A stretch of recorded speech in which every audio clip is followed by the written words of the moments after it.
사무엘상 1장 1절에서 18절, 구약성경 408면에 있습니다. 에브라임 산지 라마다임 소빔에 에브라임 사람 엘가나라 하는 사람이 있었으니 그는 여로함의 아들이요 엘리후의 손자요 도부의 증손이요 수부의 현손이었더라. 그에게 두 아내가 있었으니 한 사람의 이름은 안나요, 한 사람의 이름은 디나라. 디나에게는 자식이 있고 디나에게는 자식이 없었더라.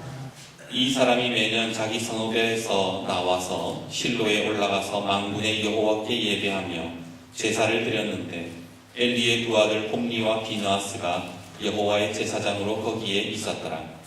엘가나가 제사를 드리는 날에는 제물을 드리면서 엘리는 나와 모리에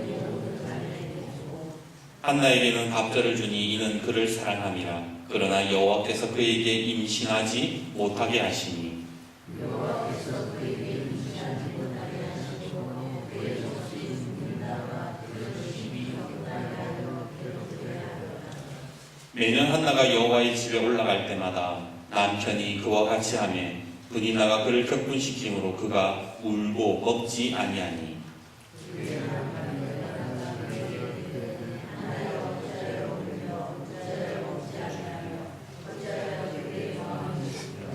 내가 그대에게 아들보다 낫지 아니하냐. 그들이 실로에서 먹고 마신 후에 한나가 일어나니 그때에 제사장 엘리는 여호와의 전 문설주 곁 의자에 앉아 있었더라.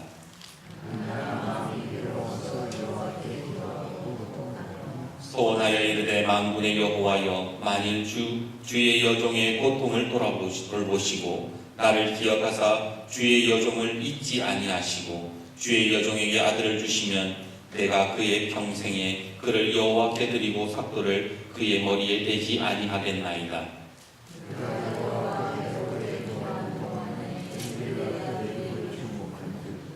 한나가 속으로 말하며 입술만 움직이고 음성은 들리지 아니하므로 엘리는 그가 취한 줄로 생각한지라.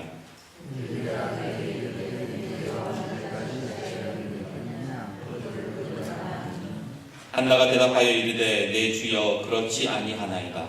나는 마음이 슬픈 여자라 포도주나 독조를 마신 것이 아니요 여호와 앞에 내 심정을 통한 것뿐이오니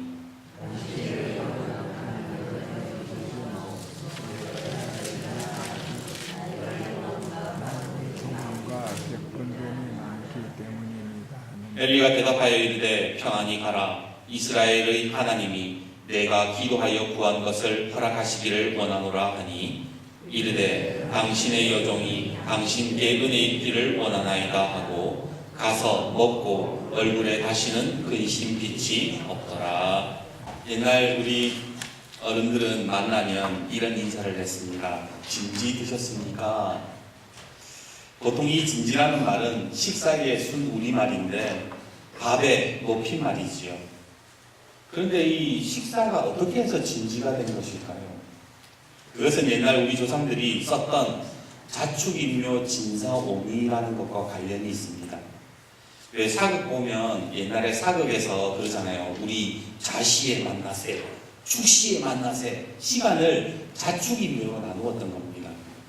그래서요, 자시는 밤 11시에서 새벽 1시까지, 그리고 축다음, 자시가 자 다음에 축이잖아요. 그러면 축시는 뭐예요? 새벽 1시부터 3시. 인시는 새벽 3시부터 5시. 이렇게 시간을 쭉 따라가다 보면 2시간씩 계산하다 보면 바로 진시가 바로 아침 7시에서 9시가 되는 거예요. 그래서 진지를 드셨습니까? 라는 말은 진시에 먹는 밥이다. 그래서 진지가 된 것이지요. 워낙 먹을 것이 없던 시절에 아침을 먹는다는 것이 얼마나 귀한 일이겠습니까?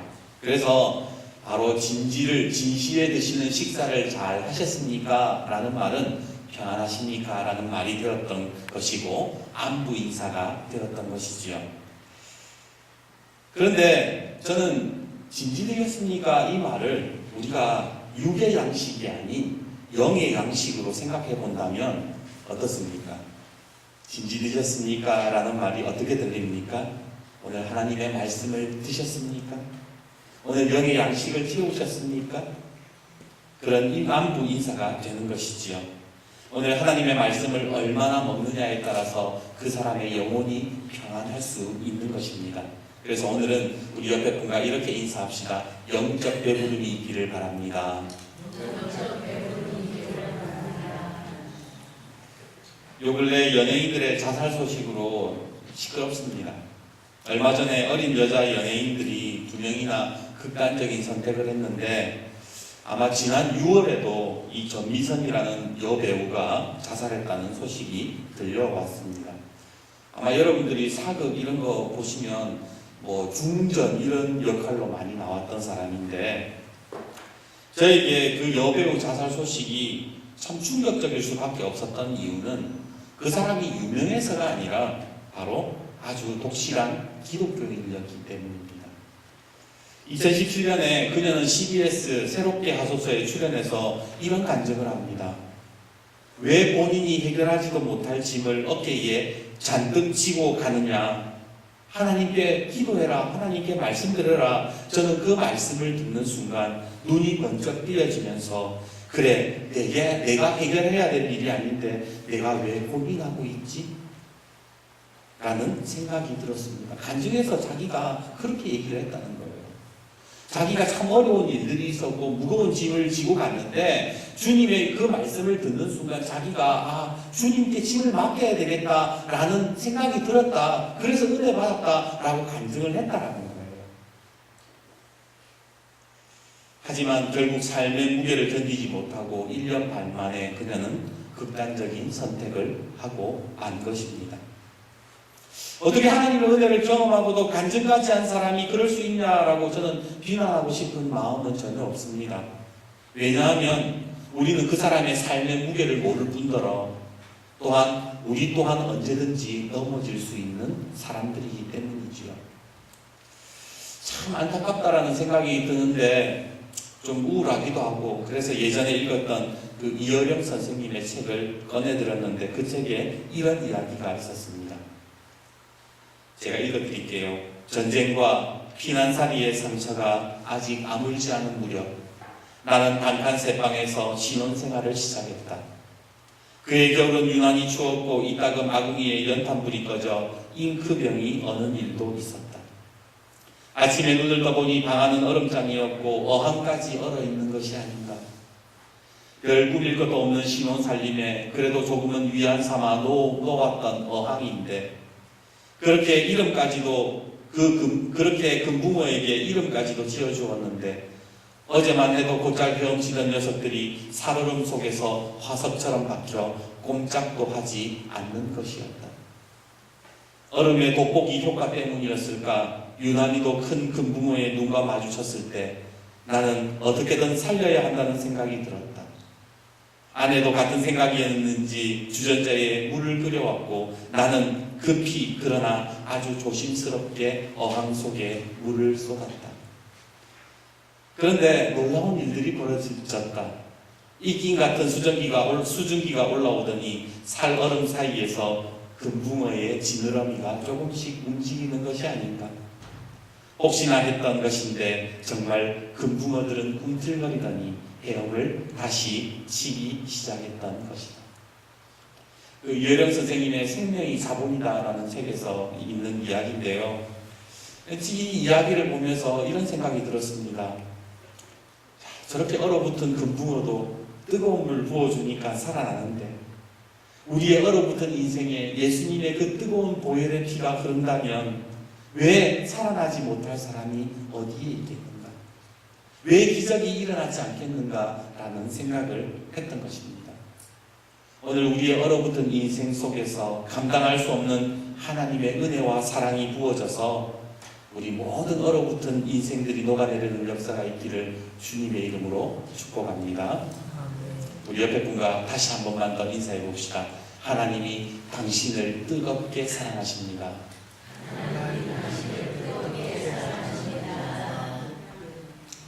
오늘 한나라는 여인을 보면 그녀의 인생이 얼어붙어 있는 것을 우리는 발견하게 됩니다. 한나에게는 아이가 없습니다. 사실 왜 그녀라고 아이가 갖고 싶지 않았겠습니까? 하나님께 매달려 보기도 하고 좋다는 온갖 요법도 안 해본 게 없었을 겁니다. 아마 우상에게 절하는 것 빼고는 해볼 수 있는 것은 다 해봤겠지요.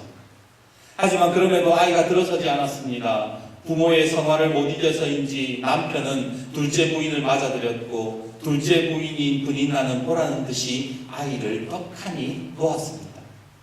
하지만 그날 이후로 분인나의 태도가 달라지기 시작합니다. 아들을 낳지 못하는 한나를 무시하고 늘 한나의 그 아픈 상처를 건드리면서 한나를 격분하게 만들었습니다. 너무 속상하고 괴로웠지만 아이를 낳지 못하는 죄인이라 그저 밤마다 눈물로 베갯잎을 적시며 살았습니다. 그래도 남편 엘가나는 그런 마음을 모르지 않아서 더 많은 관심과 더 많은 사랑을 한나에게 부어주었지만 한나의 얼어붙은 마음은 녹을 줄을 몰랐던 것이지요. 그런데 우리는 여기에서 한 가지 이상한 점을 발견하게 됩니다. 우리 5절 말씀 한번 읽어봅시다. 5절 같이 읽겠습니다. 사무엘상 1장 5절 시작. 그러나 여호와께서 그에게 임신하지 못하게 하시니. 5절 중간에 보면 하나님께서 여호와께서 그에게 임신하지 못하게 하셨다. 6절도 한번 보십시오. 여호와께서 그에게 임신하지 못하게 하심으로 그의 접수인 분인나가 그를 심히 격분하게 하여 괴롭게 하더라. 이게 무슨 말입니까? 결국 한나의 눈에서 눈물 나게 하고 분인나에게 무시를 당하게 만든 그 장본인은 누구라는 거예요? 하나님이라는 거예요. 한나의 인생이 얼어붙은 이유가 누구 때문입니까? 바로 하나님 때문이라는 겁니다. 그런데 왜 지금 하나님은 한나에게 아이를 주시지 않는 걸까요? 왜 그렇게 한나가 아이를 갖고 싶어하고, 아마 성경을 보면 한나만큼 믿음 좋은 사람이 어디 있습니까? 그런데 왜 한나에게 이런 어려움을 주시고 그 인생을 어렵게 하시는 걸까요?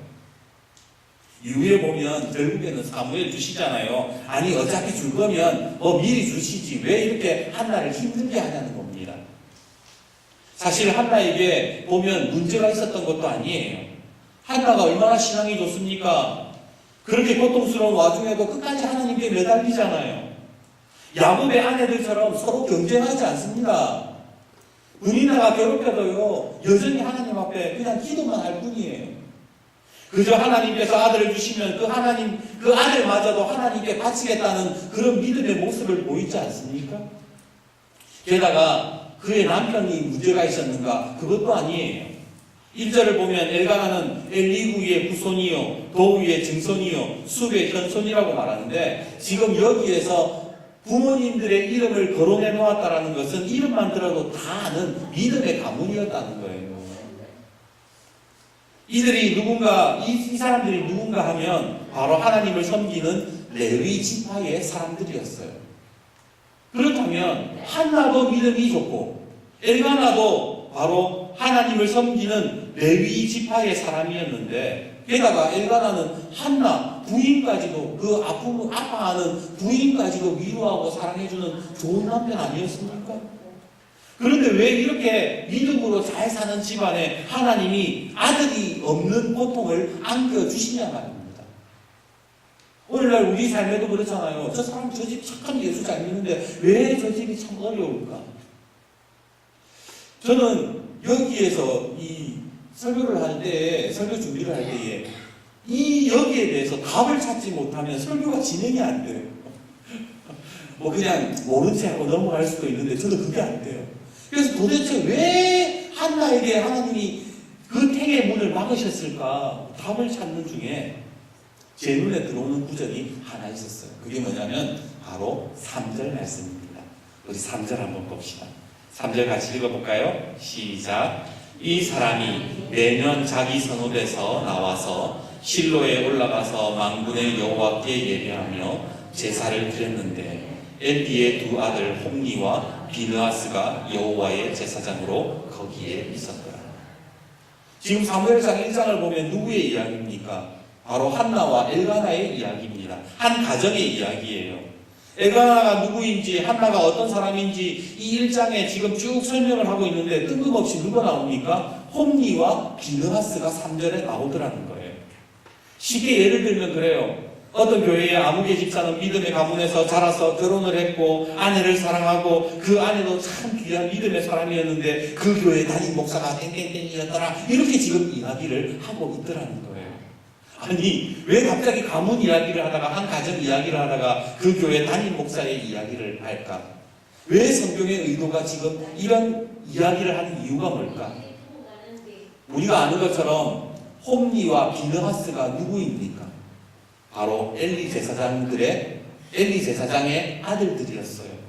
그런데 이 홈니와 비느하스는 제사장의 신분이었지만 어떤 사람이었어요? 망나니 중에 망나니였다는 겁니다. 사무엘상 2장을 보면 그들은 하나님 앞에 드리는 제물을 도둑질하는 사람들이었고 누군가가 그거는 아닌 것 같아요 라고 지적하면 온갖 억지를 부려가지고는 끝까지 자기의 욕심을 채우는 사람들. 성전 회왕문에서 수종드는 여인들과 동침하는 타락한 자들이었어요.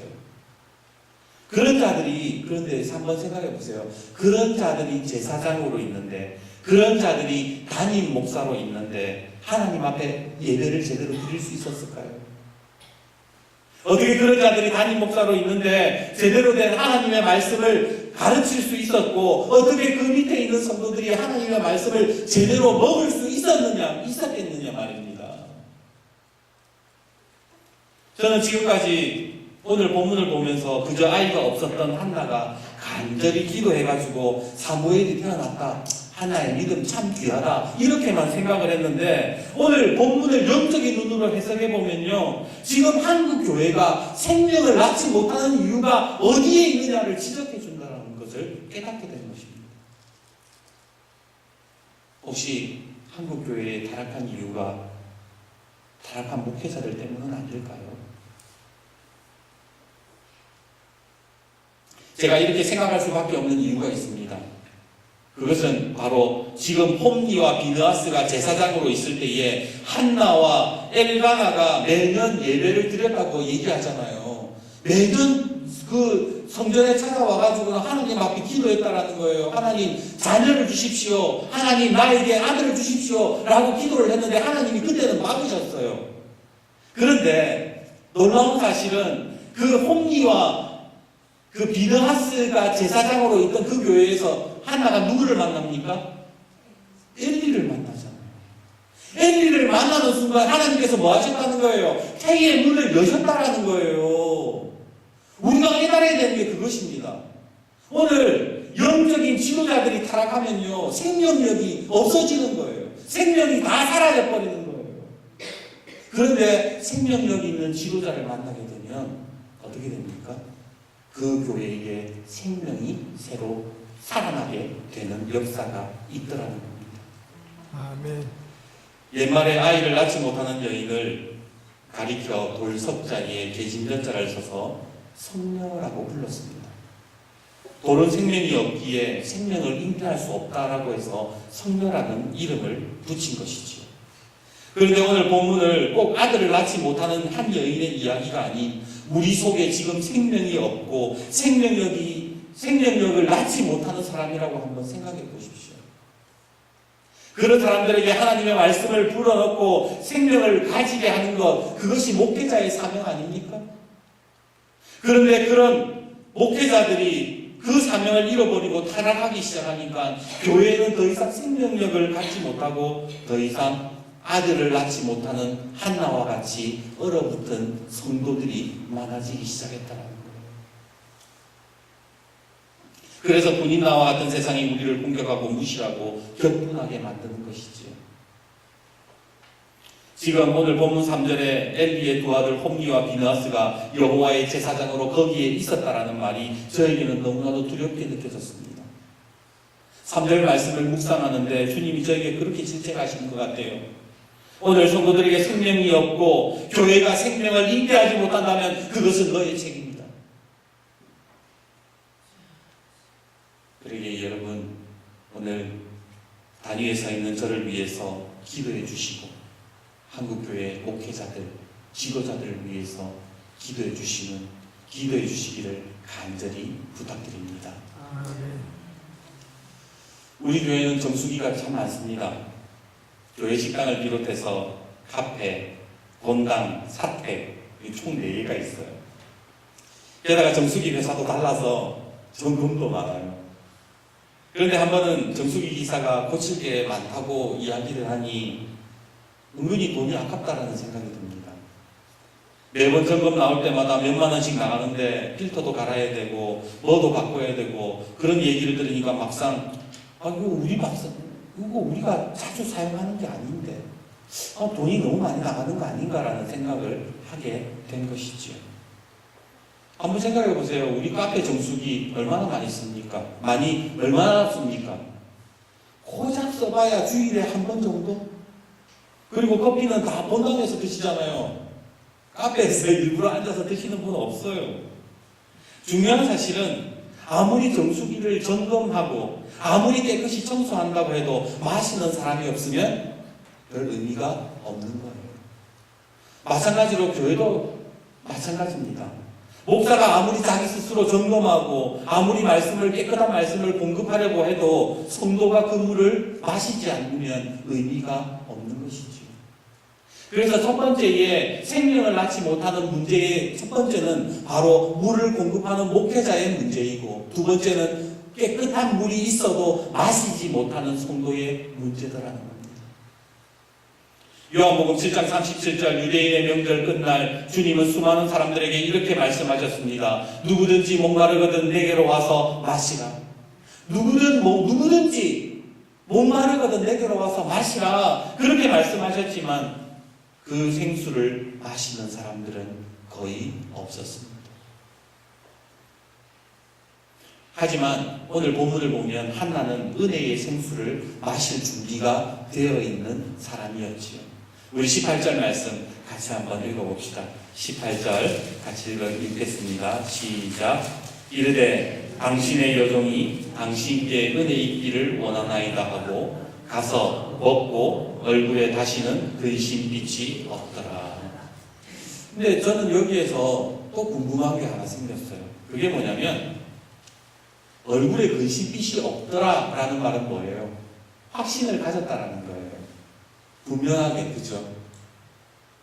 그런데 사실은 이 한나가 확실한 답변을 받은 적이 없다라는 겁니다. 17절에 엘리 제사장이 뭐라 그래요? 하나님이 허락하시기를 원한다 이렇게 얘기를 했지. 야 괜찮아, 너 아들 생길 거야 이렇게 말한 적이 없다라는 거예요. 그냥 한나의 딱한 사정을 듣고 나서 뭐라 그래요? 그래, 네 기도를 하나님이 들어주셨으면 참 좋겠다 그렇게 이야기를 했는데, 그리고 하나님께서 기도 가운데 하나님이 한나의 기도에 응답하셨다 이런 말씀이 없어요. 그런데 한나의 근심의 빛이 사라졌대요. 왜 사라졌을까요? 궁금하지 않으세요? 아니 자기가 기도하다가 갑자기 사라지고 하나님 앞에 응답받은 것도 없고 그냥 제사장은 불쌍해가지고 하나님이 네 기도 응답해 주셨으면 좋겠다 그렇게 얘기했는데 갑자기 근심의 빛이 사라졌다 그러니까 저는 이게 궁금했던 거예요. 도대체 왜 근심의 빛이 사라졌을까? 그래서 저는 또 곰곰이 원어 성경을 찾다 보니까 17절에서 답을 찾았습니다. 우리 17절 다시 한번 읽어봅시다. 엘리 제사장이 말한 것이죠. 17절 같이 읽겠습니다. 시작. 엘리가 대답하여 이르되 평안히 가라. 이스라엘의 하나님이 내가 기도하여 구한 것을 허락하시기를 원하노라. 제사장이 뭐라고 얘기해요? 한나에게 평안히 가라. 그런데 이 평안히 가라라는 말을 NIV 성경을 찾아보면 이렇게 되어 있어요. Go in peace. 무슨 말이냐면 평안 속으로 들어가라 이렇게 얘기했다. 이게 느낌이 좀 달라요. 잘 보세요. 평안히 가라라는 말과 평안 속으로 들어가라는 말은 달라요.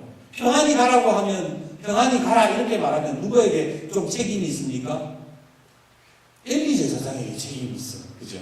평안히 가라. 내가 책임질 테니까 너는 걱정하지 말고 평안히 가라. 이런 느낌인데 평안 속으로 들어가라 이러면 누구에게 무게가 실려요? 한나에게 무게가 실리는 거예요. 네가 들어가야 되는 거야. 요한복음 14장 27절에 주님이 이렇게 말씀하십니다. 평안을 너희에게 끼치노니 곧 나의 평안을 너희에게 주노라. 내가 너희에게 주는 것은 세상에 주는 것과 같지 아니하니라. 너희는 마음에 근심하지도 말고 두려워하지도 말라. 주님께서 지금 뭐라고 말씀하시느냐? 우리에게 이미 뭘 주셨다고 말씀하세요? 평안을 주셨다고 얘기하시는 거예요. 너희에게 평안을 끼쳤다. 내가 너희에게 평안을 주었다. 그러니까 뭘 해야 된다는 거예요? 두려워하지 말아야 된다라고 얘기하시는 겁니다. 다시 쉽게 말하면 염려하지 않는 것, 두려워하지 않는 것은 누구의 몫이다? 우리의 몫이다라는 거예요. 에이, 말도 안 되는 소리 하지 마세요. 근심이라는 게 뭐 안 한다고 안 해집니까?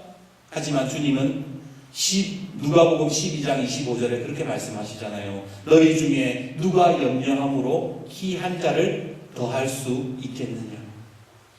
염려하는 것은 네 몫이 아니라는 거예요. 쉽게 말하면.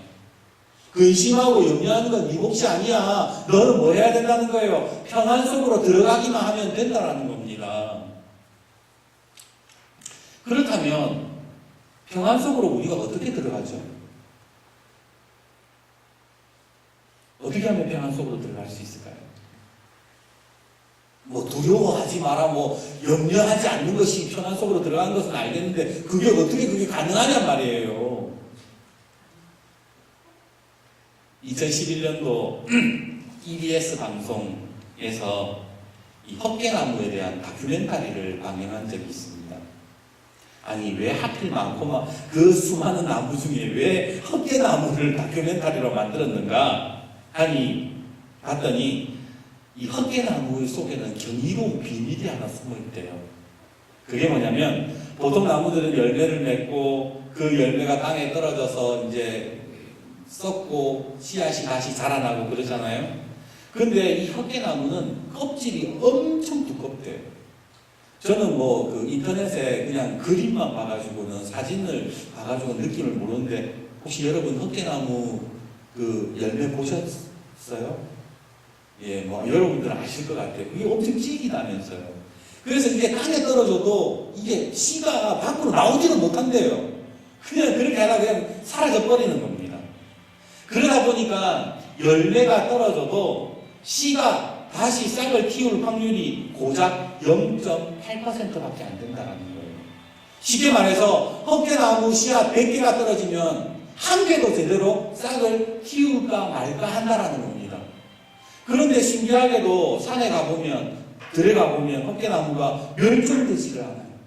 멸종되지 않고 오히려 군집을 이루어서 사람의 약재로 쓰이더라는 겁니다. 그래서 이 학자들이 신기해가지고 도대체 헛개나무가 어떻게 씨앗을 키우는가 살펴봤더니 헛개나무는 땅에 떨어져서 그 껍질을 뚫고 나오고 발하는 게 아니라 이 겨울철 산속에 살고 있던 사냥이 먹을 것이 없어가지고 헛개나무 떨어진 열매를 먹는데요.